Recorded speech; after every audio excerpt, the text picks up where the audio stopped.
listen to fall to the floor. Welcome back to another Pen Talk. Thanks for tuning in. Today we're going to revisit one of my classic pen experiences. Is a great buy on eBay. So it came within a couple days. It was a US seller, so it was quick delivery. So what interested me in this pen is it was a pen I never heard of before or knew anything about. You may recognize that logo. It also has some engraving on the cap band. It's a Diplomat, the German pen manufacturer. I have their Arrow, which is a modern version of their pen. And this is the classic collection. And it's actually, they say, 1992. This is as received, so it's a little bit tarnished. I think all the metal here is sterling. At least that's what it appears to be. You don't really get that type of patina on any other metal. And then there's lacquer. It has good weight to it, good heft. I mean, it's a metal pen. I think Diplomats do specialize in metal pens. It's a pop-off cap. And there's the classic Diplomat nib. This one has a little bit different logo on it than the modern ones do. And there's your 1922 there at the bottom of the nib. Again, everything in metal appears to be sterling.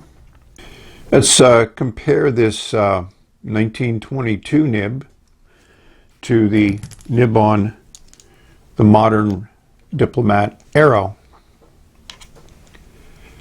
Try to hold them still and keep them in focus. Interesting similarities and also some differences. The nib on the 1922 is definitely larger. Should be interesting to see how it writes. They're both medium, they're both steel. Very similar sections. So it's interesting how the Diplomat has really maintained their traditional look and value in different types of pens that they make. And the logo has changed, or maybe this is just the 1922 logo has a kind of like a cross design versus that kind of like flower ornate scripted design on the modern Arrow. So I wanted to give you an as-received look at this pen.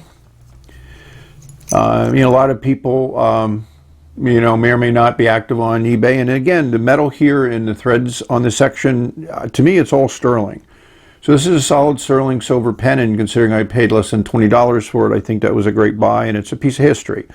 So I'm going to clean it up, restore it to some of its normal beauty, and we'll take another look at it later on. I was able to clean up the Diplomat 1922 collection series, and it is sterling. I love the way it polishes up. I always leave a little bit there because it is kind of vintage. I can't date it, but maybe somebody will be able to help me date it. There's an interesting number at the bottom of the cap band, which seems to be maybe a serial number. We'll find out. 3290. So, there are some places where the enamel has flaked off, but it is an old pen, and it almost seems interesting and adds a little bit of character to it. The finial at the bottom of the barrel is now nice and polished. You can kind of see the camera in there. The nib came out nice. It took a little bit of flushing. I didn't use a lot of ammonia because of the sterling, so I just did one ammonia flush at the very end after I got out most of the ink just to do a final cleaning. And the silver here at the bottom of the section and also a little band at the top here polished up nice. I think this is a plastic insert here. The core here is sterling. They put a plastic insert there to make it better to feel with the hand versus sterling.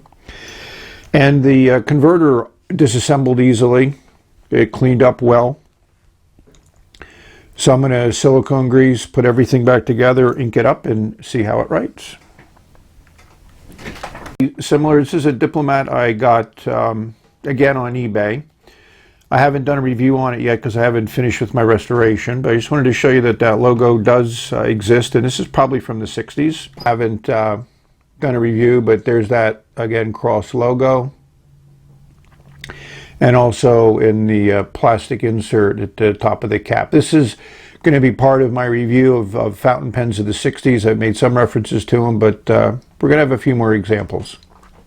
Writing sample. So I did some extra polishing on the pen.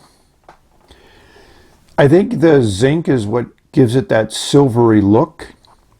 I have to admit that I haven't had a lot of experience with German silver. This is what I think this is. I made some notes of that when I kept calling it sterling. You could call it silver because that's the color that it looks like, but it's not sterling.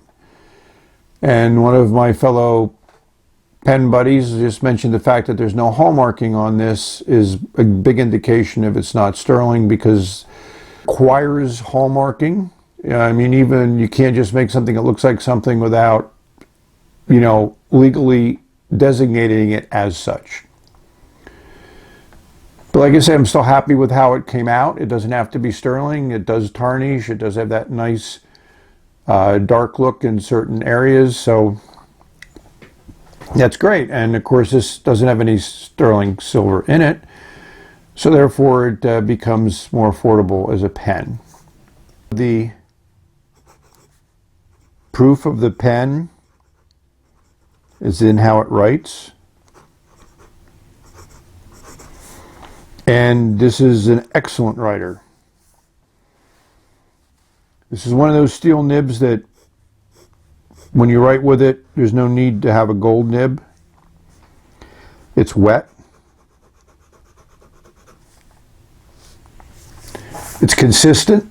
I've had this inked up now for a few days and it writes first time every time. It's smooth. It only requires a little bit of pressure to write.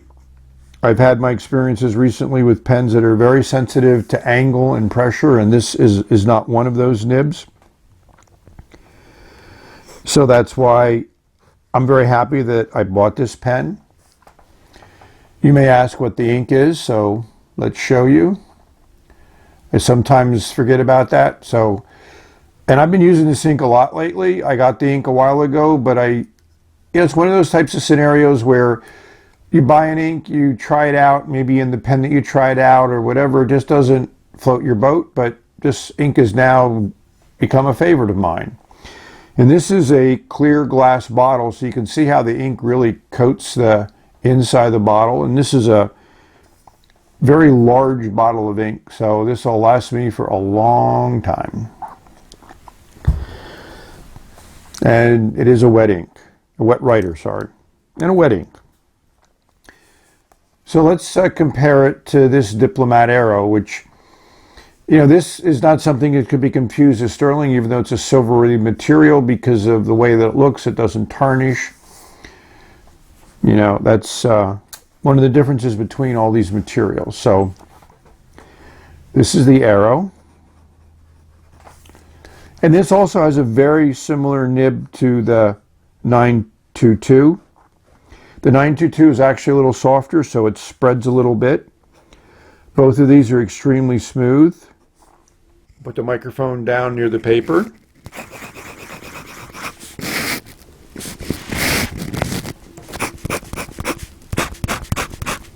Nice. So I'm impressed with the Diplomat's consistent quality amongst their pens. They're all pretty hefty metal pens, which to me means very stable, very reliable. The one problem with this pen, which I know I'll eventually fix, is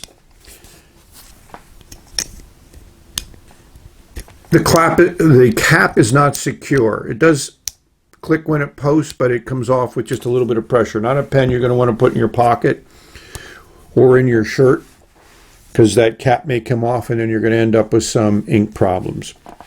But there is a screw in there. There is a ability of taking the cap apart. I tried to loosen the screw, but it didn't work. So that's a restoration for another day. So thank you for watching.